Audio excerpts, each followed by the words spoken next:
Hey there, welcome to the Mountain of God project. My name is Camille. Today is 21st of May 2023. Welcome to video number 57. Today we are going to talk about second rider of the horseman of the apocalypse, the rider on the red horse. You see, many people believe that it's all about war, but if you read exactly what is written, it's so much more than that. So today I want to kind of do a deep dive into what this thing might mean and how we're supposed to understand the things that are playing out. Because when we understand what is really said about this rider, many of the things that we don't expect to be a result of him doing his role. So that might be surprising for some of you, but I want us to kind of look at it to understand how to interpret things that are happening. So we would know why they're happening, not only that they are happening. So we could kind of add to this list the things that you might see that will happen after, recording this video, whatever's going to happen around you. So you would know how to name tag the things because of what is the real reason of them happening.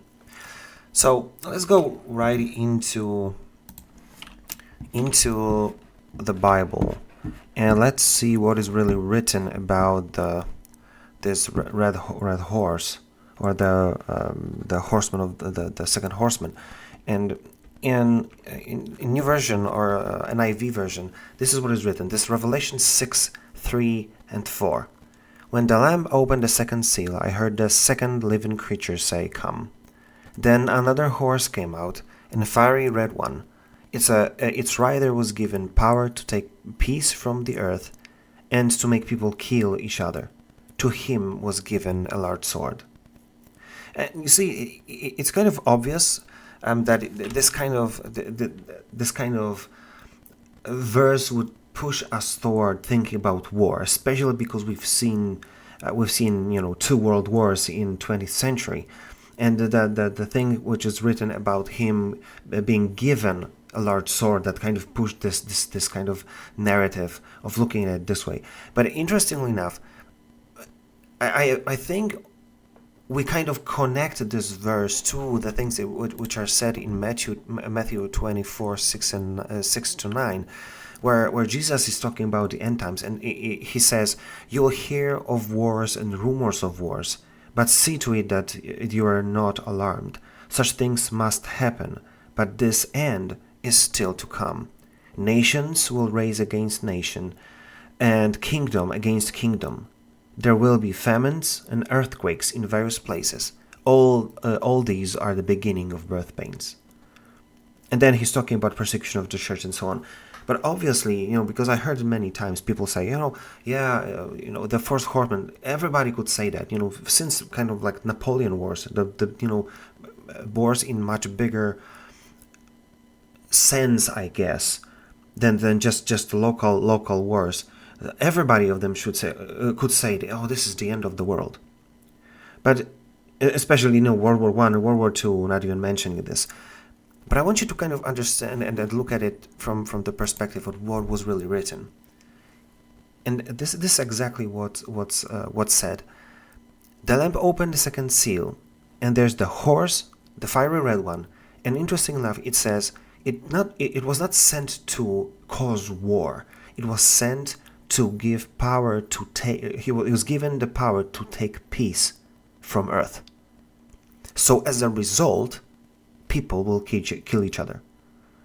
And there's tons of things that may cause removal of peace, and which basically means the same thing as raising fear, as this is one of the major feelings or major states that you may be, that is a favorite for devil and his army, because when you're afraid, you don't have faith. So that's why I want to look at least few type of wars, quote unquote, that might be, or that they are waged against us, and to show you how removal of peace is already ongoing, and it's ongoing for a long time. But 4 points that I want to start with, just to have this overview or this horizon.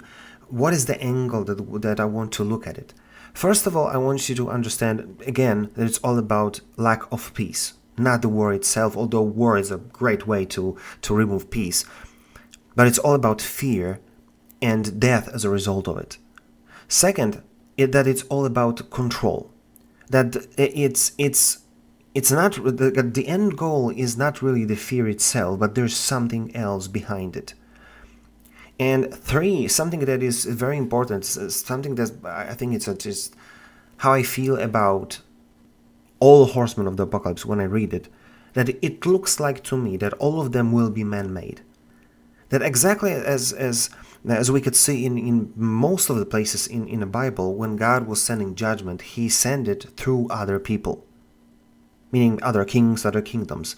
So when you look at this from this perspective, it's so much easier to see that most of those things, if they are man-made, then when you look at what's happening and how it's done, it can spoil the being surprised that it's happening. So that's very, very, very important to understand that all of this will be man-made. And the fourth, that it's all about what is planned for the world, meaning that it's not really for us. And I talked about it a little bit in my previous video when I said, when I see comparison in between Israel leaving Egypt and how God did that, and the things that we can read in Revelation, I definitely see that we don't have to be afraid. And just because it's as it was there, it is here, then many of those things will be like saved from it. But watch the previous video, you'll understand what I'm saying. But I want you to understand that I'm not going to be really talking about God, how God will deal with it, but I want to kind of concentrate on things that were planned for the world. And then what does it mean for us as a church, as a believers, how we're supposed to act and what is our role when you look at what's planned for the world. So having that said, there are a few types of wars I want to talk about. First of all, about conventional war. Second, about economical war or political war. 3, about mind wars. 4, about technological wars, and then about spiritual wars. Because all of those are already ongoing, and I'm gonna go. I think I'm gonna go deep enough. We're not even close to have enough time to talk about everything I know about it and everything you can read and find out. But I want to just underline the most important stuff, so we could see that all of those are wars, and they will bring fear and death at the end. So first of all, we cannot kind of start with anything else than just talk about conventional wars. Obviously, war is the best way of bringing fear and death. And if you looked at what was said about the what Jesus said, that is very interesting, and it connects very, very well to that. That there are two kind of angles or how you supposed to look at war. First of all, at war itself as a already ongoing conflict, and second, the rumors of wars. So first of all, if we look at Russia versus Ukraine, that's obvious we have to talk about because already ongoing and media are just basically bombarding us with the information about it. This war is ongoing conflict, and it's not the only conflict which is ongoing right now, but it's I think because of its impact, the whole world is looking at this particular conflict.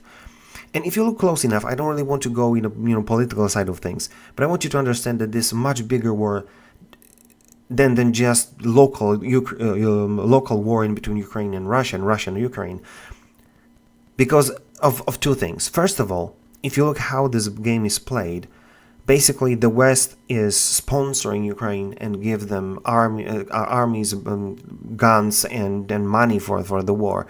And then from the other side, Russia is basically, at least economically now, backed by China and backed by whole BRICS basically, because of things that happen, and West basically cutting off Russia from SWIFT, and BRICS start to basically build itself up.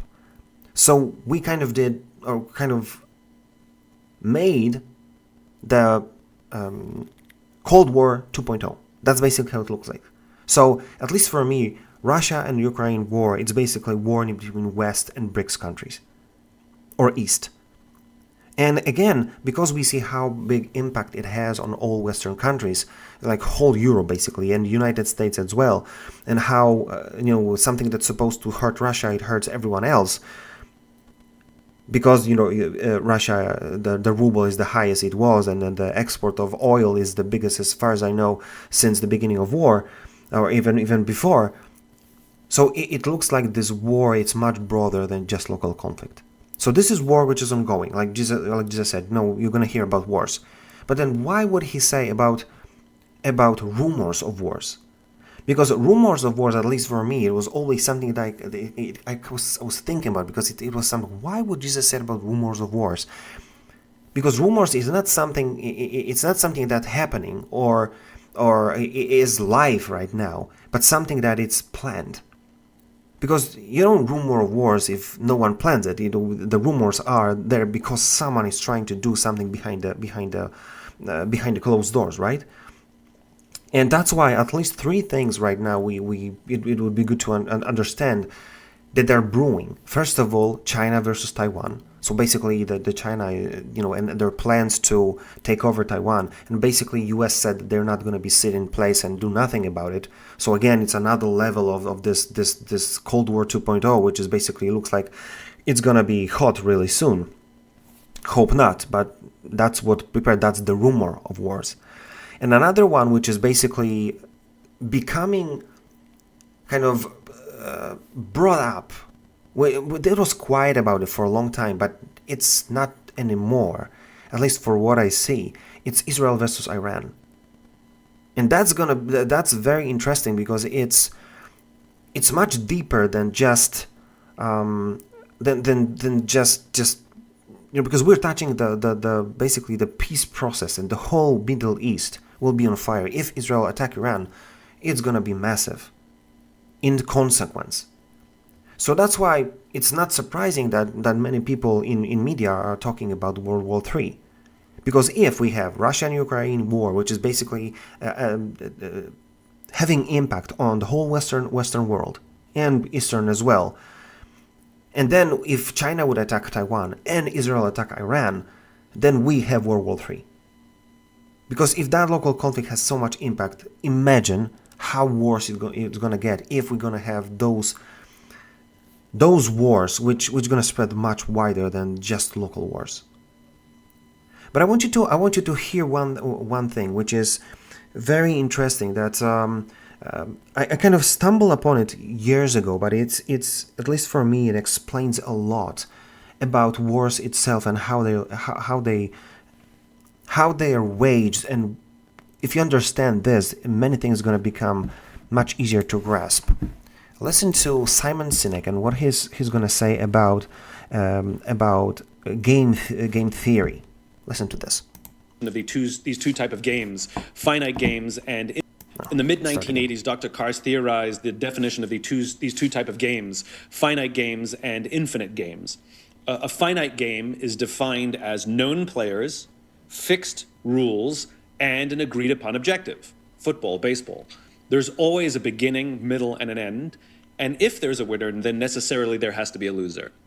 Then there are infinite games. Infinite games are defined as known and unknown players, which means new players can join at any time. The rules are changeable, which means everyone can play however they want. And the objective is to perpetuate the game, to stay in the game as long as possible. Turns out, we're players in infinite games every day of our lives, whether we know it or not. There's no such thing as winning global politics. There's no such thing as winning education. Right? You can come in first for the finite amount of time you're at school, where we have an agreed upon time frame, the school year, and we've agreed upon metrics, grades, but nobody wins education. Nobody's declared the winner of careers, and there's definitely no such thing as winning business. No one's declared the winner of business. But if you listen to the language of so many leaders, it becomes abundantly clear that they don't actually know the game they're playing in. They talk about being number one or being the best or beating their competition.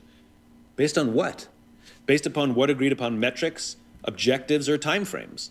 And this is a problem because when we play with a finite mindset in an infinite game, when we play to win or be the best in a game that has no finish line, there are some predictable and consistent outcomes. The big ones include the decline of trust, the decline of cooperation, and the decline of innovation. Very interesting stuff. If you understand what he basically said, let me just summarize it. If you've got two types of games, the finite one, like a sports, you've got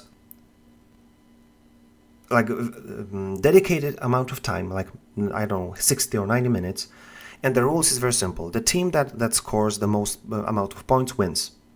So that's why you go full in and try to win. But if you've got an infinite game, it means that the rule or the goal of the game is to perpetuate it. Like with business, when you build a business, you don't want there's nothing to win. You basically want to make this thing grow and grow and grow indefinitely. So there are completely different rules and completely different approaches. And interestingly enough, if you look at how the games are played, and you kind of try to put in parallel how the wars are waged, you'll start to see that many of those wars are not finite games. So if you at least for me, there are a few examples. One of the finite game or finite type of war was the annexation of Crimea by Russian Federation in 2014.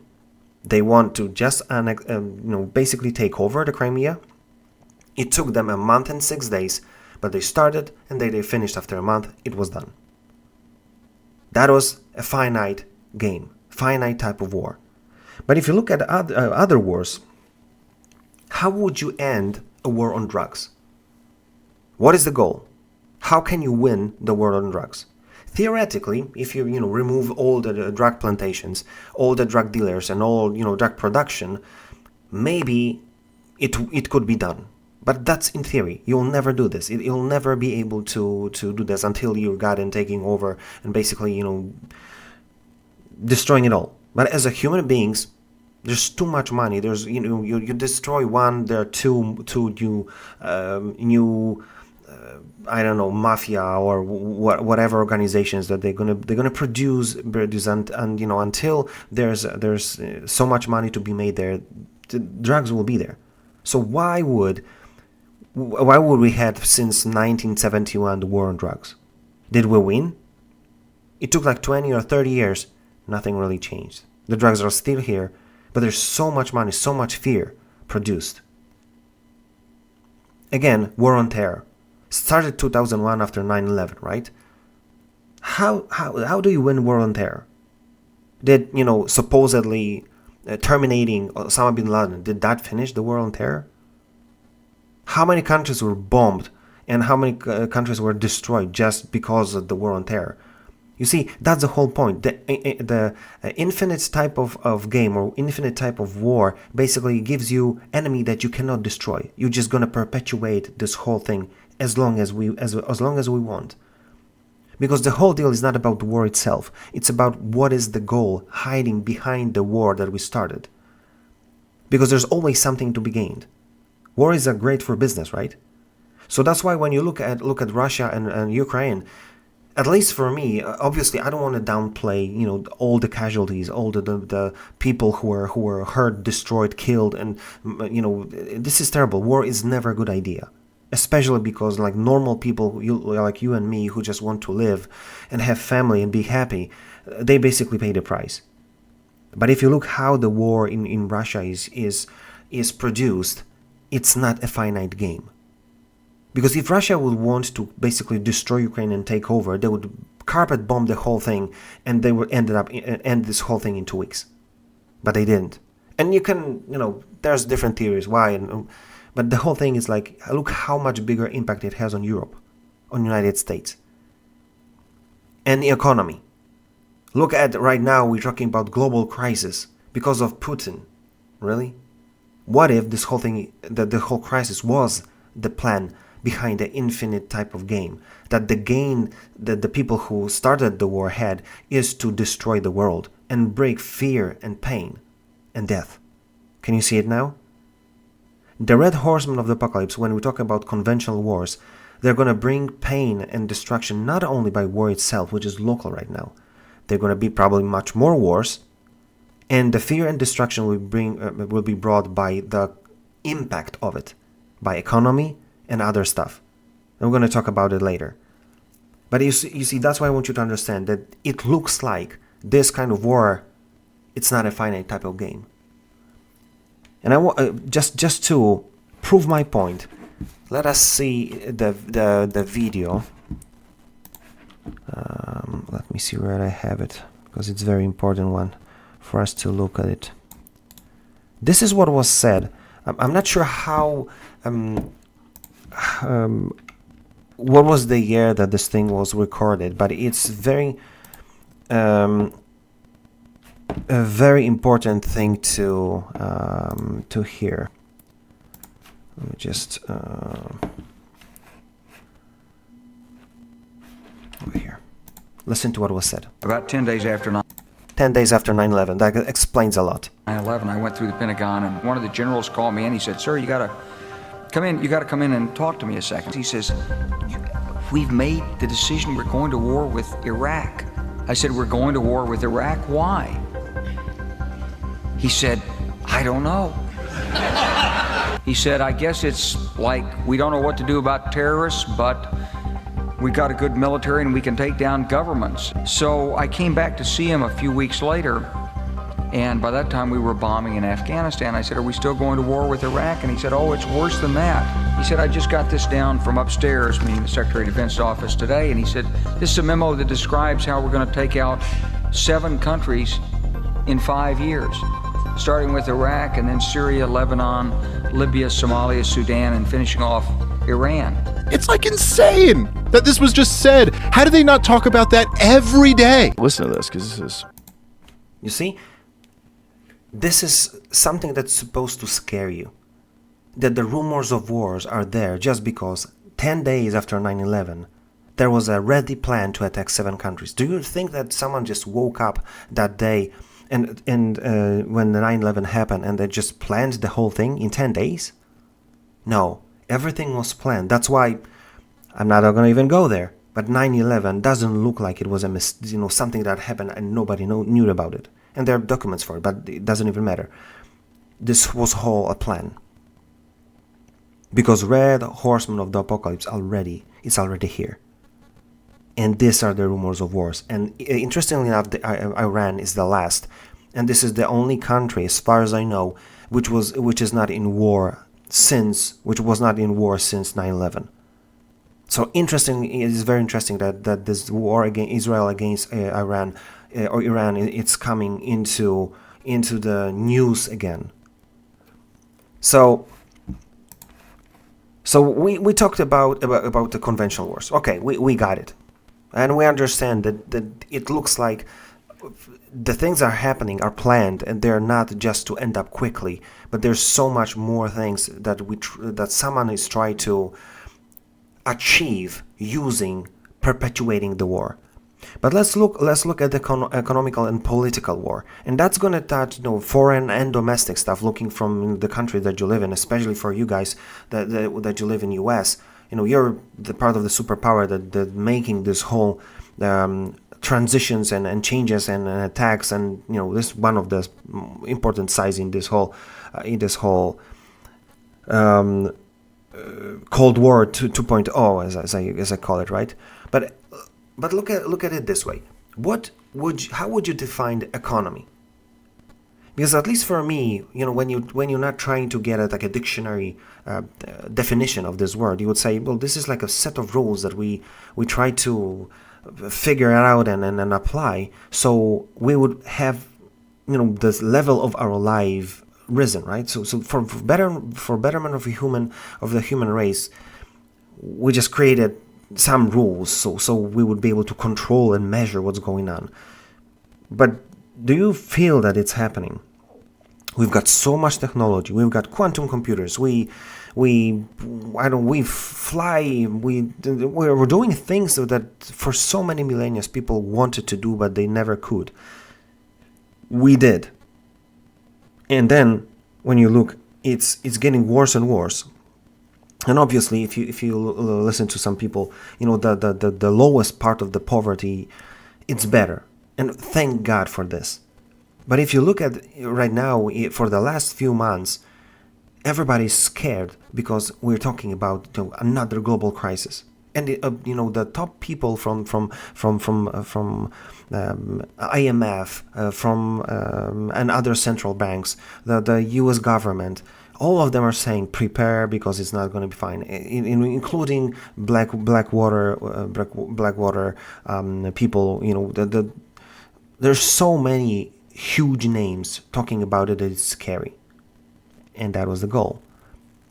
And first of all, you've got to understand, I talked about it in a video when I was talking about the third horseman of the apocalypse, meaning when I was talking about the mammon and the financial side. I talked about it, but I want you to kind of look at this and understand, if you don't already, spend some time.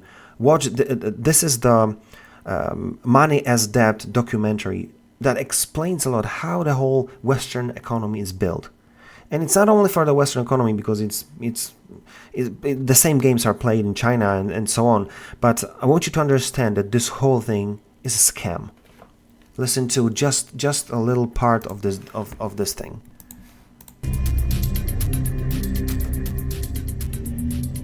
And that's not all. Banks create only the amount of the principal. They don't create the money to pay the interest. Where is that supposed to come from? The only place borrowers can go to obtain the money to pay interest is the general economy's overall money supply.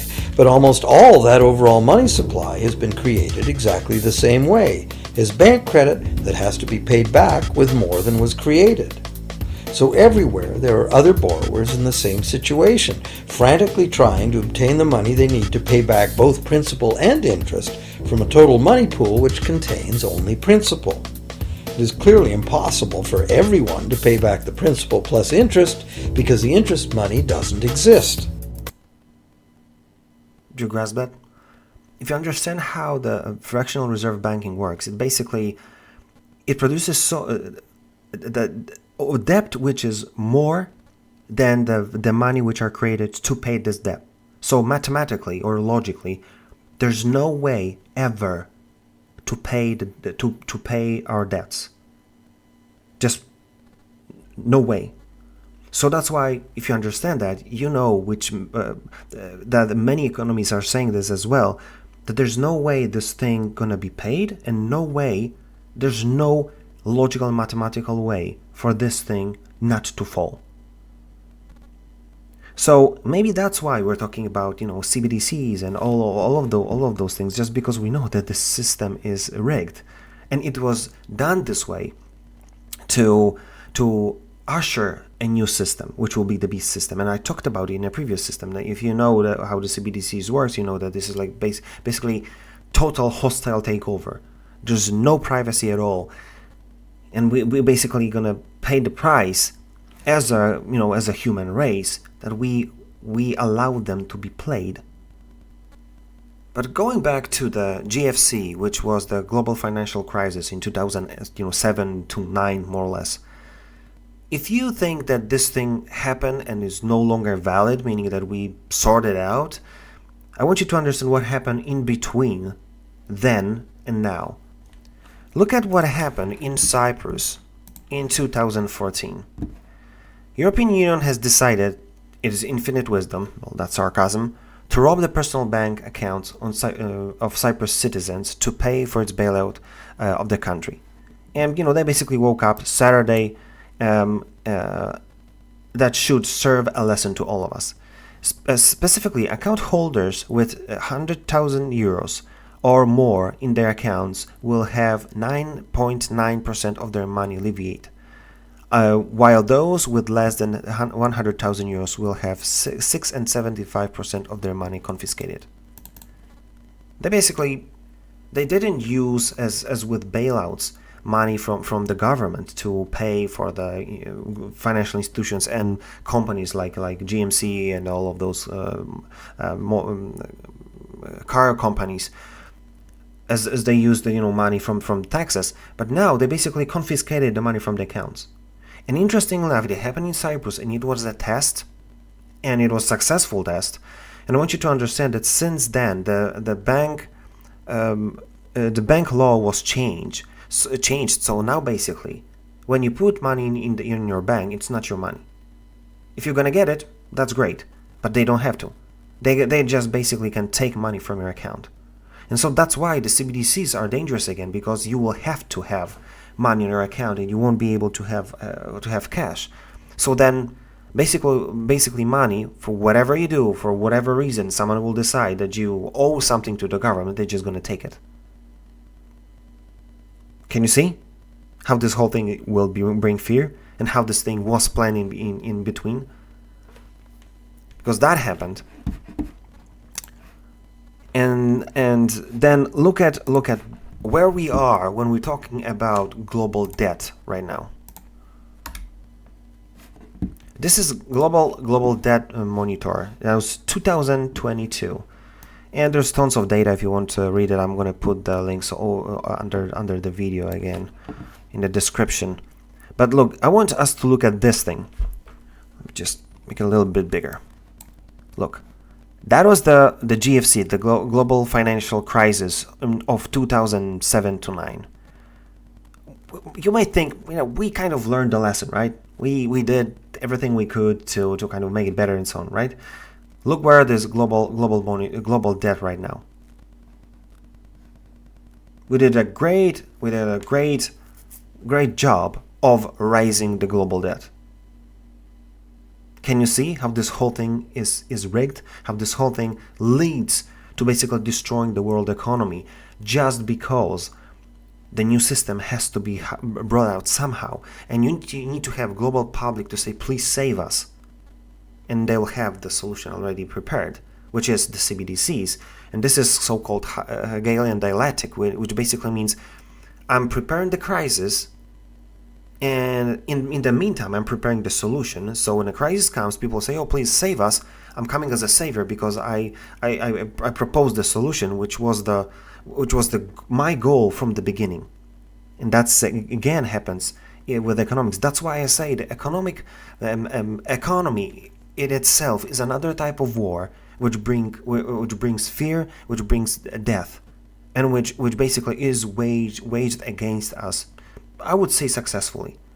And interestingly enough, if you look what Jesus said, he said that not only a nation will rise against nation and a kingdom against kingdom, but there will be famines and earthquakes. Tell me how easy it is to bring a famine if the food is on the shelves, but they are not able to buy it because the money is so devalued. That's the whole point. One of the reasons and one of the ways of bringing fear is to destroy the economy to the point that you won't have money to buy food, which is right there on the shelf in your store. So that's why I want you to understand how this thing is, how all this thing works, and even worse, I want you to hear John Perkins. I don't know if you know the guy.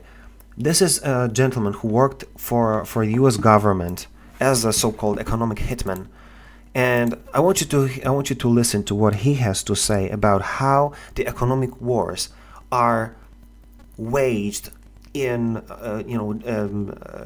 foreign lands, meaning again like what US did basically against other economies. And then she told me what my job would entail. I would go to countries with resources our corporations covet, like oil.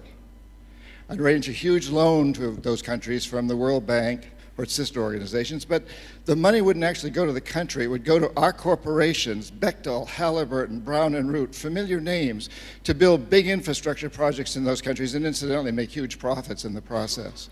They'd build power plants and industrial parks, things that would benefit a few wealthy families in the country, the ones that own the industries. But the majority of the people would suffer. They would be left holding a huge debt they couldn't repay.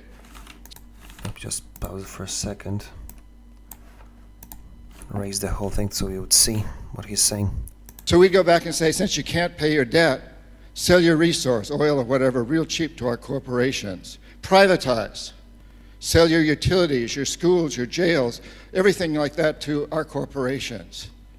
And Claudine also told me that if the leaders of these countries refused my offer, people she called jackals would be right behind me. I didn't actually carry a gun, but the jackals did. I would really advise to listen to this gentleman. This is his TED Talk, and then link's going to be in the description. But he has tons of interviews, and he wrote a book, which is called Confessions of Economic Hitmen, as far as I believe. And this is an amazing thing when he says basically how economic hostile takeover is done under countries, and the coups are prepared, and how the whole nations are basically the nation's presidents and governments are basically replaced with those who are, well, doing what US want. And if you look, there's a CIA list of documents which basically shows how many countries US did it to since 1950s, and it's scary. So that's why I want you to understand how this thing works. The economy is a war which is waged for a long time, and there's a whole machine behind it, including military, including intelligence, to make this thing happen. So again, just to summarize the economic type of war, which is political to many degrees as well. First of all, economy is basically a system that doesn't work, and it was prepared to basically fall apart. Economy is basically plunder and robbery. It's hostile takeover, it's redistribution of power and influence. It brings misery and pain, and widening your rich and poor gap. It's all about destabilization. It's all about destroying people, and kind of enriching those who know what is going to happen, like insiders. And one of the things which basically is going to be like a cherry on the top of the cake. Jared Salenta, very well known economic analyst and a trend person who kind of try to observe trends which are going. He's having a very interesting saying. He says, when people have nothing to lose, they lose it. And the economy, at least in my view, it's perfect way to make people have nothing else to lose. And then you've got the violence. And then you've got people killing each other. You see? It's all the red horse and its rider. By removing the peace, using the economy, is gonna bring people killing each other. Okay, let's go to another type of war, which is the mind war. And the way it is waged, and the way it accomplished its goals, is by very simple, very, very old rule: divide and conquer. And I want you kind of to look what's going on in the Western society, and kind of answer this question: in how many levels, in how many different areas we are basically divided. And you've got racial wars. I'm not going to even open this Pandora box, because it's going for ages. And interesting enough, looking at this subject from the European point of view, you guys in US are crazy about it. We are nowhere near having this type of issues as you have, and this is basically, this whole is perpetuated to kind of absurd degree. And don't get me wrong, there are many ways how this thing is set up, but the solution is not in perpetuating the trend that we are going against each other, rather to cooperate. But it's always so we are divided against each other. You understand what I'm saying? The same thing with religion wars. And interesting enough, again, we're going back to 9/11, because that was one of the points that kind of had an impact in that thing. They said that the Muslims basically did 9/11, which is, if you pay attention, they weren't. But interestingly enough, after 9/11, many normal Muslim people living in New York had a really tough time when their businesses were burned to the ground. People were chased on the streets just because this Islamophobia was raised. And if you look at this ABC News document, or you'll see that it's still ongoing. And again, we've got a faked religion war in between people, and people were divided against each other. And if you look at it, the whole TV and Hollywood basically perpetuates it. If you look like a Muslim, you've got to be terrorist. It's all in the movies. It's all in this narrative is pumped over and over and over again, to the point that it's hard to see that it's hard to not see it this way. If you basically allowing this whole thing to brainwash you, right? And again, I'm not going into the subject because you may say different things about terror and so on. But understand that it's all about dividing us. So we've got religion wars. Then we've got a gender wars. We didn't have an issue with this, so it was really well perpetuated or prepared to basically put men against women. We've got, in the 60s, it's all started with the feminism movement, and it was, great because there's many very legit ideas why it was all about liberation of women, giving them a choice, and that was great. I'm nothing against it, but when you look where we landed in 2023, you know that extreme feminism is basically anti-man movement. And that's why you've got a reply, which is MGTOW, men going their own way, or the red pill movement. And you'll see that in extreme as well, it's going to be basically going against women. And if you'll see, it's all about division. Even though we always had issues with and nobody really it was not a part of curriculum in school how to talk to each other, how to build a strong household, because that was the whole plan all along, to destroy the family. And if you read the occult documents, they say it straight to your face. That was the goal. So again, not going deeply into that, but that's supposed to be obvious that this whole feminism, this whole woke movement right now in the left, it's basically a diversion. It's basically taking over their minds to basically destroy and divide and then conquer all of us. Going farther, the political wars, there's always this duality, right? You've got the red people and blue people, you've got the Democrats and Republicans, and if you look in any country, that's basically the same thing. So in politics, there's always a duality of war. Sometimes literally.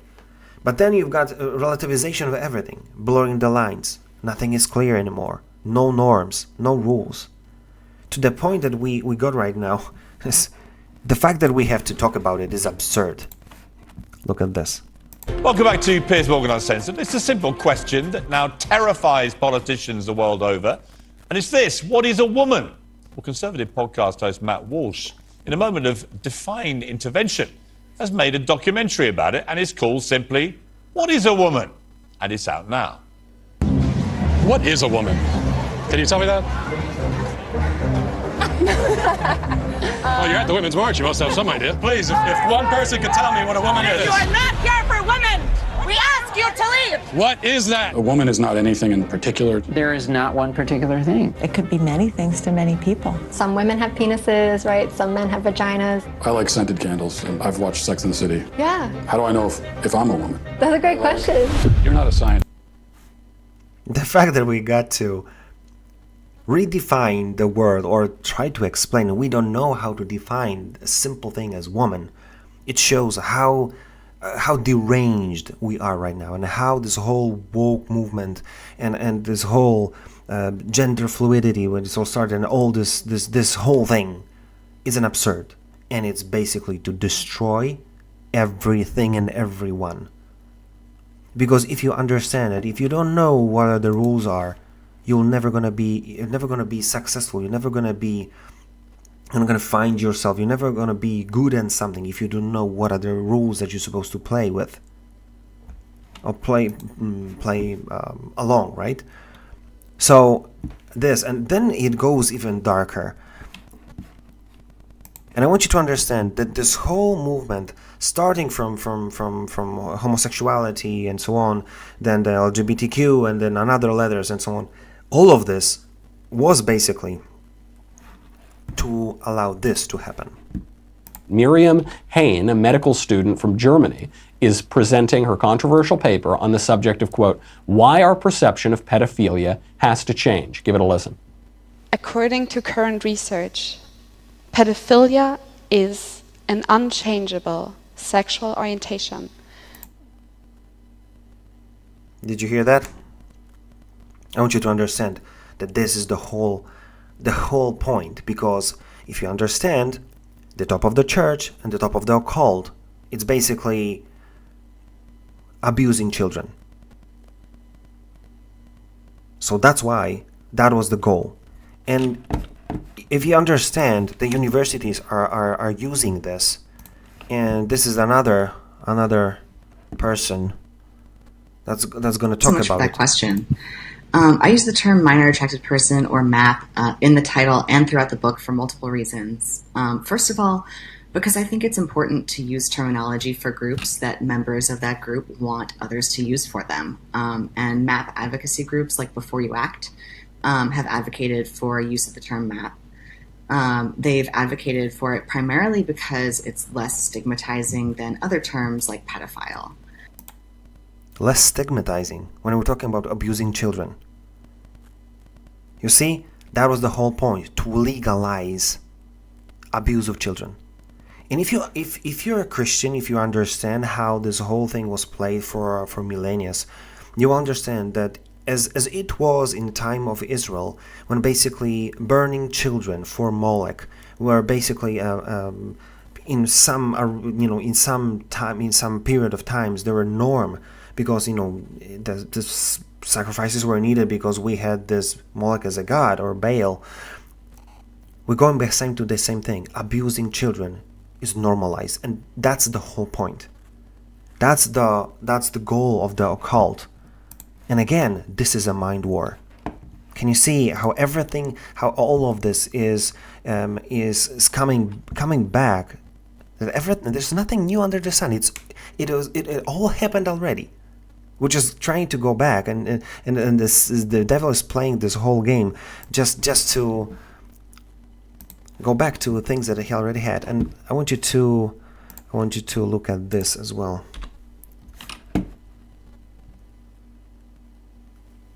That when our students want to know whether or not they have a vagina or a penis, they have pictures from your staff to be able to help them.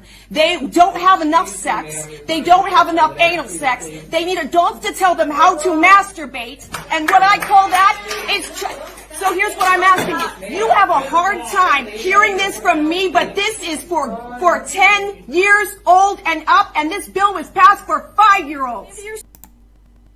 Can you hear? The over-sexualization of children is basically something that is ongoing already. That in books for 5 to 10 plus children, they're already talking about sex, about anal sex, about all those things which you would never want even close to your children. And the bill was passed to push it over to kids 5 plus. And it's obvious that parents are going against their own school boards because it is already in the materials. Nobody asked for it, nobody wanted it, but it's already there. This is an open war, a mind war. And again, it goes even farther, not only in our kids, but then we even change the law to some degree, or even medical view on those subjects, because then you'll see who says being transgender is a mental illness, but that's about to change. And you can read article after article, which basically says that we change the definitions of words. And I want you to understand what is the kind of the impact of it. If something was a mental illness, if you had a person who was found out that they have this kind of illness, they were sent to some kind of therapy. So you talk to them, you try to find out what was going on, how we can help them. But if we change this and allow this thing to not be a mental illness, then the pushing of what Wes is doing, basically pushing and not questioning children and other people to change their gender, and basically allow hormone blockages and mutilation of their body just to happen. Because if it's not a mental illness, why would you want a therapy for it? What do you want to talk about? It's normal, right? And if you're a Christian, you know that it's not. God is not making mistakes, because that's basically what they're saying.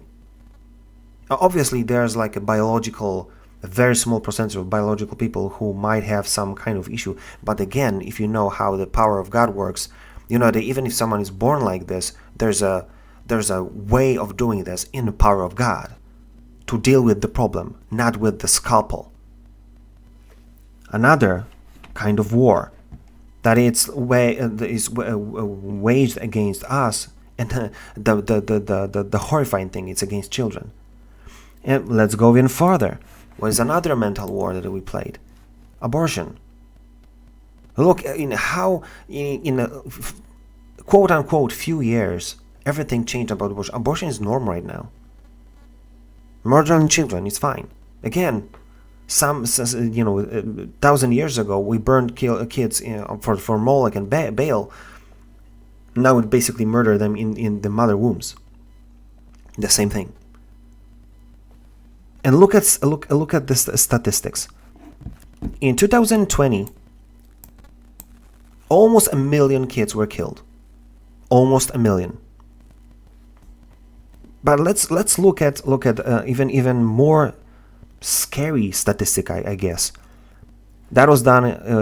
That was 1,200 women kind of asked for this. So this is like a quite substantial statistical group. And look, less than 0.5% was the victim of rape. Let's be really generous and give this whole thing there are reasons to do this. I want to go deep in that, doesn't really matter. Then we've got fetal health problems or physical health problems. I understand the mother's problem. So let's add to that, and let's be generous, it's like 7.5% were because of some kind of, let's say, morally not so clear situation that we say, okay, maybe that's justified. But then rest would interfere with education or career, not mature enough to raise child, don't want to be single mother, done having children, 23% can't afford a baby, 25% not ready for a child, and 6 other, meaning that probably they didn't want to answer. So we basically say that 92.5% of children were killed just because of inconvenience. Because we are dumb enough to sleep with each other, but not to use contraception, which is basically widely accessible. We're not talking about third world people. We're talking about US. Of almost million kids, and if you do the math, and you multiply 92.5% against this almost million people, it says that it's that will be 860,398 children in 2020 only in US, if I read it correctly, were killed just because of inconvenience. 860,000 children. Do you see this mental war? And I hope it makes you mad, because God definitely is. He's looking at it, and trust me, everybody will pay for what they done. Everyone.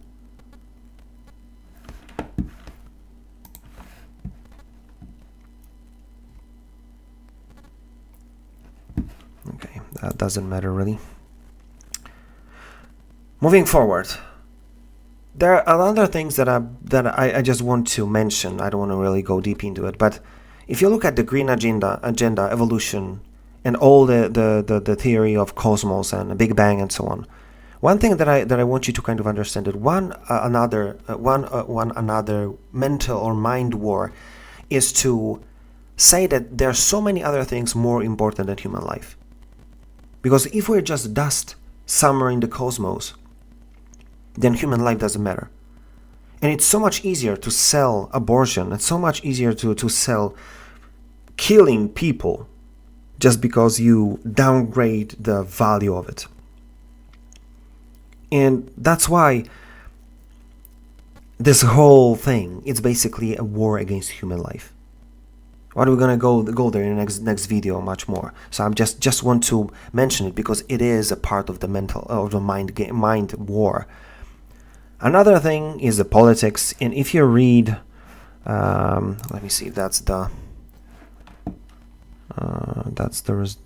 thing that I wanted to look at. Look about statistics about politicians and so on. 55% have trust in the judgment of the American people, meaning, as far as I understand, trust in other people, and 44% have confidence in politicians. Historically low. Historically low. It basically says we don't trust each other, and even more, we don't trust the government. If you have mistrust over 50% in something, how would you, how you allow this thing to work? How do you allow this thing to continue? If we don't trust our government that's supposed to be working for us and supposed to be do everything to make our lives better. Another thing, if you look at this, this is about military, which is basically running the show. And again, I talked about it at least a few times right now with my videos. Look, some estimates assess that as many as 50 million documents or more are classified each year. 50 million documents. The military is running the show. They're doing things, behind the closed door. They make the decisions. They do what they do. And they have like 50 million documents classified each year. Who asked for this? Who approved that? Who allowed this thing to happen? That things that we're supposed to be asked to be done, nobody cares. There's like a government in the government. Military industrial complex are basically running the show. And another mind war. We're not going to tell you. We're going to just do what we think. And that's why there's so much dark stuff in the military. Because who's going to question the military if they're just doing, covertly? They're not going to tell you. They're going to classify everything. That's crazy. That's basically crazy. And that's the mind game. And I want you to look at one more thing that I stumbled upon basically by mistake just like a few days ago. Something that pushed me to think about it, and it's something that I think I'm gonna go deeper and do some research in here because it's scary. Listen to this. I went on Reddit the other day and I saw a thread that was quite interesting. The title was, "What's it like being in your 20s in the UK these days?" And even if you're not in the UK or 20s, I bet you'll be able to relate to the top answer. Let me read it out for you. What's the point? I'm renting and I would love to buy a house, but what's the point? I'll likely never pay it off. I'm paying loads into a pension, but what's the point? I'm going to be working until I die. I'd like to see a doctor about some minor ailments, but what's the point? There's never any appointments anyway. If you couldn't tell, this is going to be a video that is brimming with optimism. But I think there's an important message to be made here. If you've clicked on this, I'm going to assume that to at least some degree you can relate to the sentiment that this user has posted. In fact, I came across a study that found that over half of young people agree with the statement that humanity is doomed. And if I wanted to convince you otherwise, I could tell you that child mortality has dropped by half in the last 20 years, or any other bunch of random stats, but I don't think they actually convey anything helpful for most of us. I want you to stick with me for the next few minutes because I think we can actually go in a more useful direction. And on the off chance that the random Reddit user FroyoFlashy6048 is watching this one's for you, bro. So the sentiment expressed in that comment is hardly something uncommon, and just like absolutely everything that my generation has done, they've turned it into a meme. The meme is called the Doomer. Presumably some of you aren't chronically online and aren't entirely familiar with the Duma, and so I want to give you a definition as described by one of my favourite channels on YouTube, Pursuit of Wonder. The Duma is an individual who's in their early 20s. He or she is someone who feels a sense of aimlessness or loneliness, and is consequently stricken with a deep despair for life. For the Duma, life is meaningless, and the world is inevitably doomed by humanity's ignorance, greed, and futility. As a result, the Duma sees little to no reason in engaging in traditional pursuit, and retreats from society into apathetic isolation. Now, if this description... Can you see how the mind wars brought one of the youngest generation in a brink of being disconnected because of the things that they feel and the view on the world? This is pure fear. This is pure, 5 stages of grief, basically letting go just because we don't have hope. That should scare you. And there's something that that one additional thing I want you to see. Let me see if I put a link over here. There is statistics when they're talking about the young generation. I didn't record that, but there's a statistics, and we might look it up. There's a statistics that over the 1.5 Gen Z or young generation thought about suicide, and the huge amount of suicides are happening in kids younger than 15. There's a spike in it.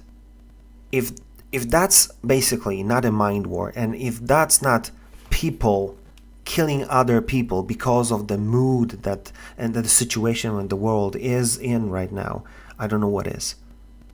And again, it touches children and the young generation. So again, just to summarize, I'm going to show you last video, which we're going to talk about psychological warfare. And this thing, I don't know, just listen. Mr. Bezmenov was born in 1939 in a suburb of Moscow. He was the son of a high-ranking Soviet Army officer. He was educated in the elite schools inside the Soviet Union and became an expert in Indian culture and Indian languages. He had an outstanding career with Novosti, which was and still is, I should say, the press arm or the press agency of the Soviet Union. It turns out that this is also a front for the KGB. He escaped to the West in 1970 after becoming totally disgusted with the Soviet system, and he did this at great risk to his life. He certainly is one of the world's outstanding experts on the subject of Soviet propaganda and disinformation and active measures. Well, you spoke several times before about ideological subversion. That is a phrase that I'm afraid some Americans don't fully understand. When the Soviets use the phrase ideological subversion, what do they mean by it? Ideological subversion is the slow process which we call either ideological subversion or active measures, активные мероприятия in the language of the KGB, or psychological warfare. What it basically means is to change the perception of reality of every American to such an extent that despite of the abundance of information, no one is able to come to sensible conclusions in the interests of defending themselves, their families, their community, and their country. It's a great brainwashing process which goes very slow, and it's divided in 4 basic stages. The first one being demoralization. It takes from 15 to 20 years to demoralize a nation. Why that many years? Because this is the minimum number of years which requires to educate one generation of students in the country of your enemy, exposed to the ideology of the enemy. In other words, Marxism-Leninism ideology is being pumped into the soft heads of at least 3 generations of American students without being challenged or counterbalanced by the basic values of Americanism, American patriotism.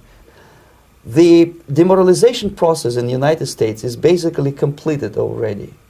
For the last 25 years. Actually, it's overfulfilled because demoralization now reaches such areas where previously not even Comrade Andropov and all his experts would even dream of such a tremendous success. Most of it is done by Americans to Americans, thanks to lack of moral standards. As I mentioned, interestingly enough, that was recorded in 90s, I think. So we 20 some years beyond that point. Just as a side note. Mentioned before, exposure to true information does not matter anymore. A person who was demoralized is unable to assess true information. The facts tell nothing to him. Even if I shower him with information, with authentic proof, with documents, with pictures, even if I take him by force to the Soviet Union and show him concentration camp, he will refuse to believe it until he is going to receive a kick in his fat bottom. When a military boot crashes his balls, then he will understand, but not before that. That's the tragic of the situation of demoralization. Sounds familiar?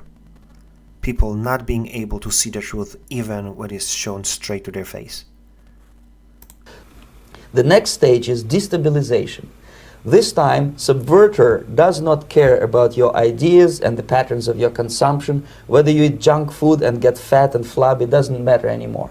This time, and it takes only from 2 to 5 years to destabilize a nation, what matters is essentials: economy, foreign relations, defense systems.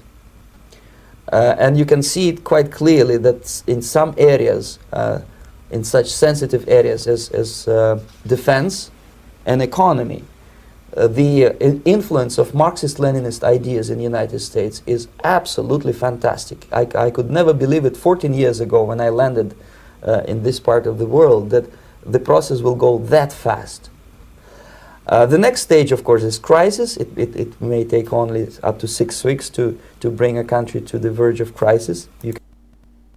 If we're talking about economic crisis, which so many people are talking about, it can take 6 weeks, like 1.5 months. So it might be a really fast process to destroy a country. To have that in mind, that if I see it correctly, we are before this thing, and this thing is coming shortly to the city and country near you. You can see it in Central America now. And after crisis, with a violent change of power, structure, and economy, you have so-called the period of normalization. It may last indefinitely. Normalization is a cynical expression borrowed from Soviet propaganda. When the Soviet tanks moved into Czechoslovakia in '68, Comrade Brezhnev said, "Now the situation in brotherly Czechoslovakia is normalized." Could you see that thing happen after lockdowns, after this whole pandemic ended? That it was always about going back to normal. They're using the words basically from KGB. It's the same thing. It's all about going back to normal, even though we knew it's never it's gonna be normal. So many things change. So many businesses and people, they're not here anymore. There's no going back to normal. It will never gonna be the same. But it's going back to normal. The normalization. This is what will happen in the United States if you allow all these schmucks to bring the country to crisis, to promise people all kind of goodies and the paradise on earth, to destabilize your economy, to eliminate the principle of free market competition, and to put a big brother government in Washington, D.C., with benevolent dictators like Walter Mondale, who will promise lots of things, never mind whether the promises are fulfillable or not. Your leftists in the United States, all these professors and all these beautiful civil rights defenders, they are instrumental in the process of the subversion only to destabilize the nation. When their job is completed, they are not needed anymore. They know too much. Some of them, when they get disillusioned, when they see that Marxist-Leninists come to power, obviously they get offended They think that they will come to power. That will never happen, of course. They will be lined up against the wall and shot. But they may turn into the most bitter enemies of Marxist-Leninists when they come to power. And that's what happened in Nicaragua, you remember? You see, again, he's talking about exactly the things that are happening. The university spreading this whole disease, this mental illness about, you know, how we see gender and all of this stuff. It's all destabilization. It works perfectly in the United States, especially. And I want you to know that this is all planned. This is all a mind war which was prepared, which was thought through and played perfectly. And if it's gonna go exactly as he's saying, gonna be a crisis, and then gonna be completely hostile takeover of everything by the government, you know, using CBDCs as one of the tools, and then they're gonna tell us, no, now we're gonna go back to normal, and it will never be normal again. So that's why I want you to kind of grasp that there is a mind game, and it's played for a long time. And again, going back to the red horse, can you see how this whole thing, when it's playing out and will play out, it's already taking toll in human life, it already takes in fear, it's already rolls out the destruction and the impoverishing and fear and basically people or killing themselves or removing themselves from society because they don't see a solution. Interesting how it well plays out, right? Okay, let's jump to another type of war, the technological war. And I'm going to start with something very simple, and I quoted many times, and I'm going to show you that just because I think it's funny to understand how technology is basically used against us. This is Boeing 727, and I'm showing you the Polish version of it because it talks about the speed, and just wanted you to see that it was created. It was built. The first time it was flown, I guess, it was 1963, and this is the maximum speed in kilometers, which is 1,100 kilometers per hour, and when you count it in miles, it's 683 miles per hour. But when you look at Boeing 787, I think that's the newest one. I may be wrong, but I think that's the Boeing. That's the newest one, or doesn't matter. The new one, which was built in 2009, or at least that's when they tested it. The speed of that airplane is 945 kilometers per hour, which is 587. So the one created in late 60s was able to fly with a speed of 683 kilometers per hour, but now the newest one, it's only 587 miles per hour. It makes no sense. We have like 50 years of technology, and we could not figure out how to fly faster, and we fly basically the same 8 or 9 hours from Europe to US and US to Europe. It makes no sense. Even more, if you look at Concorde, which was basically, interestingly enough, first flight was in 1969, like a year later than the Boeing 727, and it was able to fly with speed. Let me just find it where it was in here.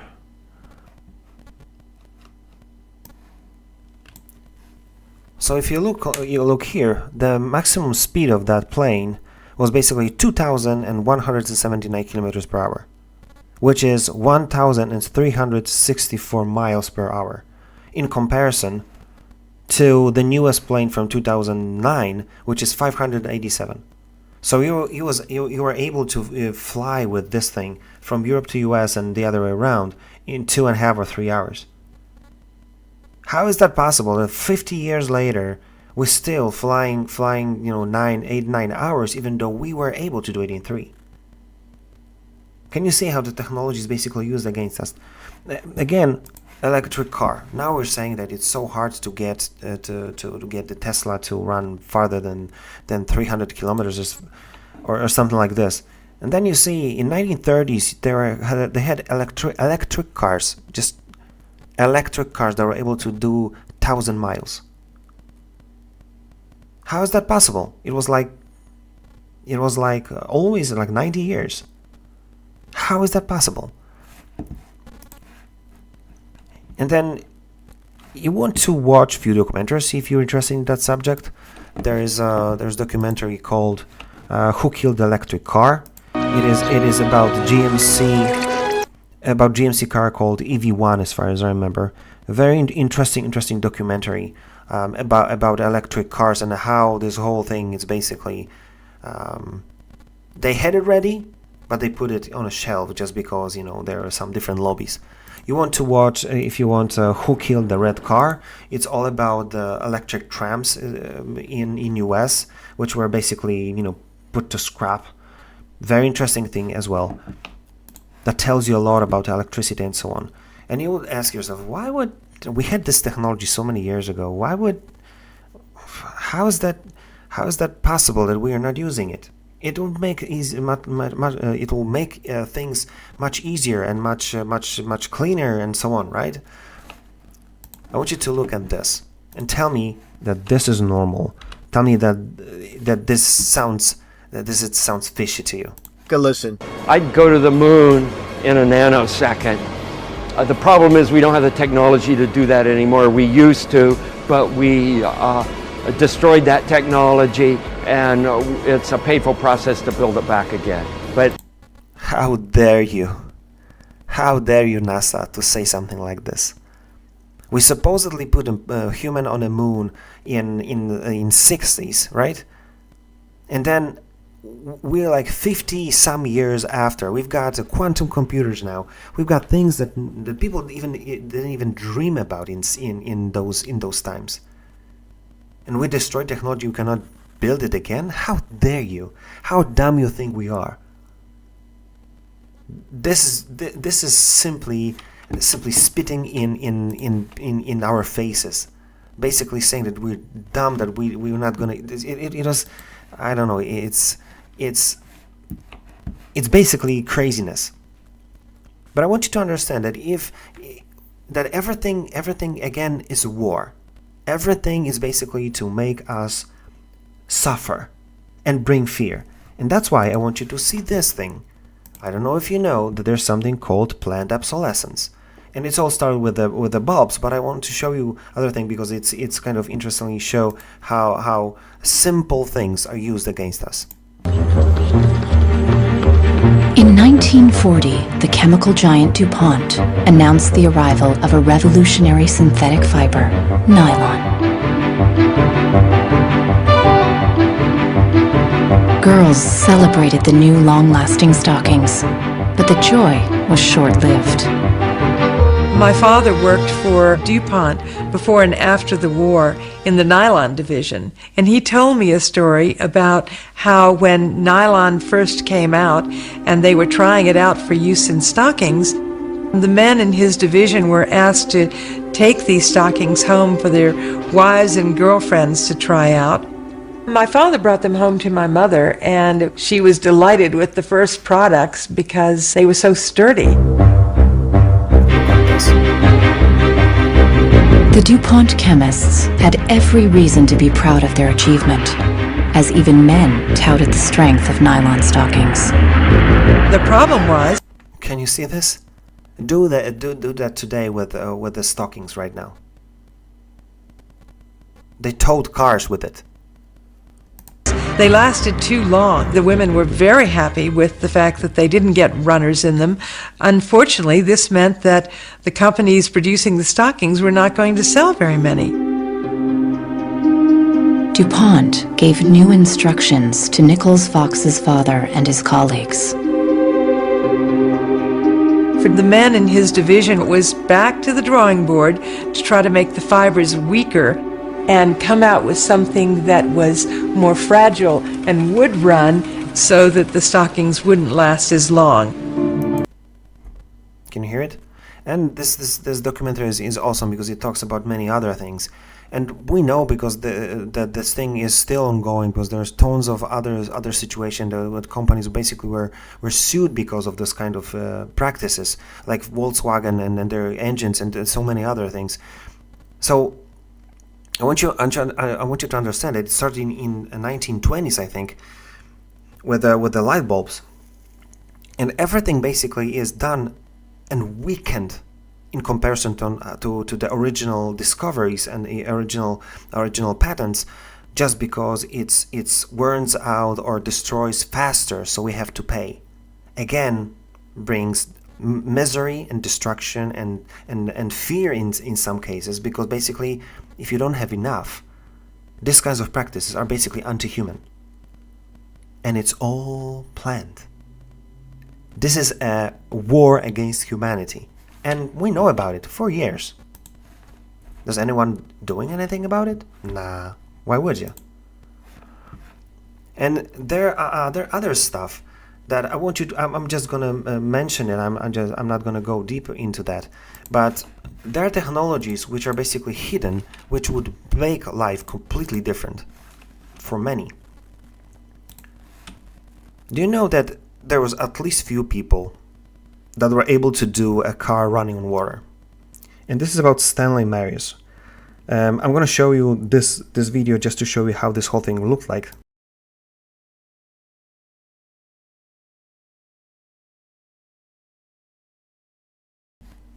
Half of an amp, it produces hydrogen, and then it allows to be put in the car with the oxygen, and basically run the car on just hydrogen and oxygen. It was such a huge production of it, and he was saying no, impossible. But that was his car, and he used it.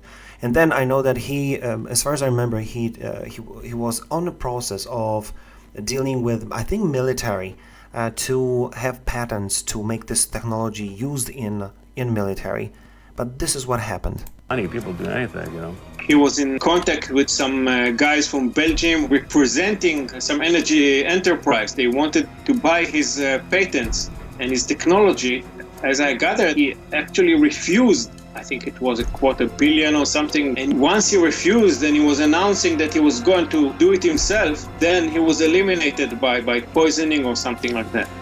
So imagine you have a group of professional people at a luncheon, and all of a sudden they start off with a toast. And what's interesting about the toast, it's cranberry juice. So let's have a toast with cranberry juice. Stanley takes his sip, and within not even a minute, he basically... Can you read this? Lunch with NATO officials. He starts to shake, stands up, tries to run out the exit of the restaurant. His brother is frantic, runs after him. He goes, "What's going on, Stan? What's going on?" And Stan goes, "I don't know what's going on, but I think I was poisoned." And a couple of minutes later, he's dead. That's how the game is played. You have technology, doesn't really matter. You don't want to sell it to the government so they could hide it, you die. Another thing, and this guy is, again, not the first one, not the last one. This is the magnetic motor. There's no cables, nothing here. And it runs. And this guy's over here.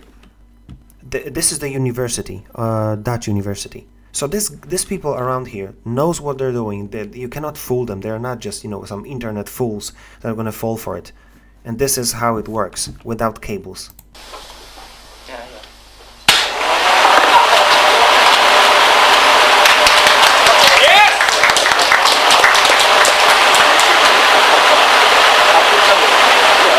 And you can. I just wanted you to see that with your own eyes.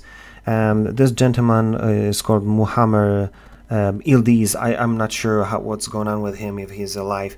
But you don't see this thing in mass production. You don't hear about it. The same with cold fusion. I've seen like two university guys from Italy. I think they did something with cold fusion. You don't hear about it, because that would basically destroy the monopoly of power.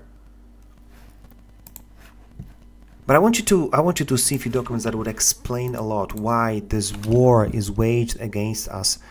And if you understand this, you'll know that this is something that everybody who are inside the government knows about it. From United States Patent and Trademark Office, which basically states, and it's trying to and remind people to not approve any patents that will touch or talk about any of these things: perpetual motions, anti-gravity, room temperature superconductivity, free energy or TICONs, gain assisted superluminal light propagation, meaning faster than speed of light, other matters that violate the general law of physics. Why would you write in the documentation not to approve any of those things if you know that they don't exist? Think about it. It makes no sense. Why would you not allow, let's say, patents of for a human to fly with wings if we don't have wings? It is stupid. But the whole point is, there's so many people who discovered technology, starting with Tesla, who basically was able to run his car on just the switching of energy without any batteries. And there are people who are trying to do that and kind of get that technology back. He was able to send electricity with no cables over 100 years ago, and there are documents for it. And nobody is doing that until today. We start to have charging our phones without cables. That's the newest version of the technology. There's some documents that may be coming to fruition right now. That there's some startup that are trying to make wireless sending the energy. We had it like 100 years ago. Don't you see how would that disrupt the whole energy thing? Especially that one of the biggest names of the business had monopoly on the iron and copper and putting cables. That would disrupt the business. So why would you? So we put it back like over 100 years ago just because someone is getting paid for this thing never to see the light of day. And we can go even farther, and again, there are weather wars. There are technologies were basically used in one thing I'm going to show you. This is the patents from UK, so it's not only US that were declined. And you can click on those. Again, a link in the description. Perpetual motion, perpetual motion, perpetual motion, perpetual motion, perpetual motion, perpetual motion. All of this, perpetual motion, perpetual motions. All of them declined. Why? But again, weather. Look, this is... It was official. Look at this. You probably know this guy. Talk about it here. Don't worry if you can't hear what I'm saying. I couldn't even hear myself. This is the loudest sound you could possibly conceive. And, as it turns out, the cleanest.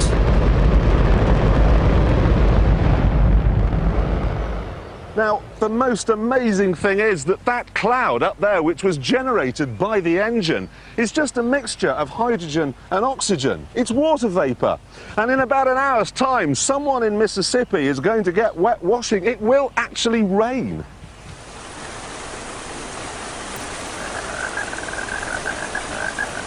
I told you! It's raining! That's unbelievable! Can you see that? They just made rain clouds with a machine. Russia is doing the same thing, and you can find the videos on that on YouTube. Their weather modification patents since 1970s. And you can look that up. There's technology that we could use. We could use this thing, drive it and build it in Africa, and basically made it rain right there. What's stopping us? Money? We have so much money that some people don't know what to do with them. But we say about, we're gonna save Africa. No, we're not. They're poor because we want them to be poor. Because it's good for business, for diamonds and gold and so on. This is all war, technological war against humanity to bring misery, pain and fear. And at the end, it's gonna bring much worse, because much worse things and death. just because we're going to talk about it in the next video. But I want you to understand that those technologies are used against humanity just because, you know, they use in military. This is just an experiment. So you might want to look at the documentary which is called Look Up from 2020, talking about chemtrails. Look Up documentary that tells you how this whole thing is used to other stuff than just, you know, weather modification, which is called it's not it's impossible. The same thing, you have Bill Gates that's working to dim the sun. Microsoft billionaire founder Bill Gates is financially backing the development of sun dimming technology that would potentially reflect sun out of Earth's atmosphere, triggering global cooling. They're doing it for years. And if you kind of dig deep enough in HARP technology and so on, it will tell you that you can use this technology to basically do the earthquakes. And then you start to think about what Jesus said, and you say, earthquakes, you say. And then you think, human-made disasters.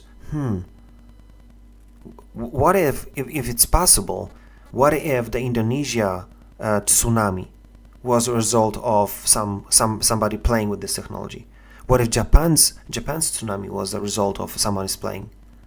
And there are many things that will cover that will kind of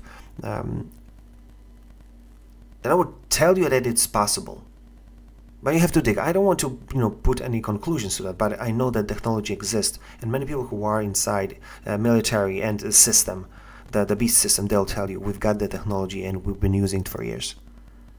It's war against humanity. And then if you can do some disasters, how easy it is to create famine. If you can do the flooding, let's say, flood all the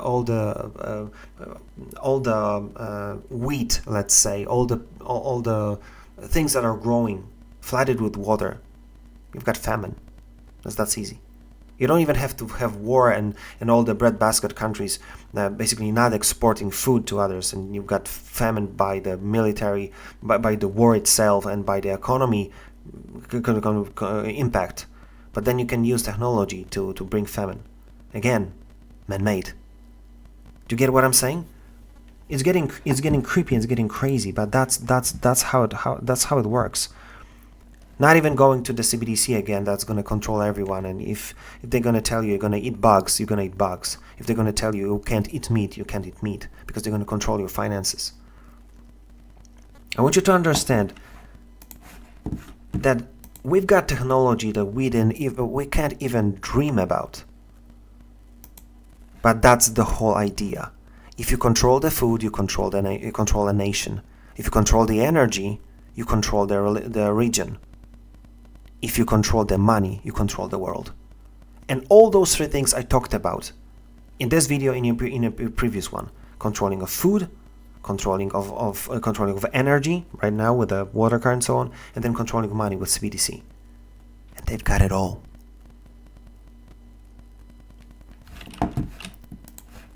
So that was the technology war. And the last one that I want to talk today, it's spiritual war. And it all starts with the gentleman that we all know.